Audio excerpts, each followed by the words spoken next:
Okay, let's get started. So today's focus is going to be on 0 and negative exponents. And we're first going to start with 0 as an exponent. So whenever you see 0 as an exponent, it equals the number 1. So for every non-zero number, whatever number you have, if it's raised to the 0 power, it equals 1.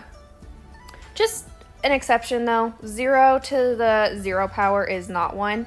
Instead, it's undefined. So in case you in the future get a question that says what 0 to the 0 power, that is your one and only exception.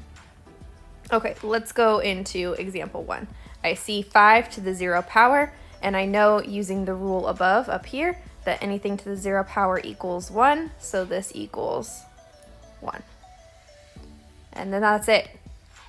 That's all I have to do for that problem.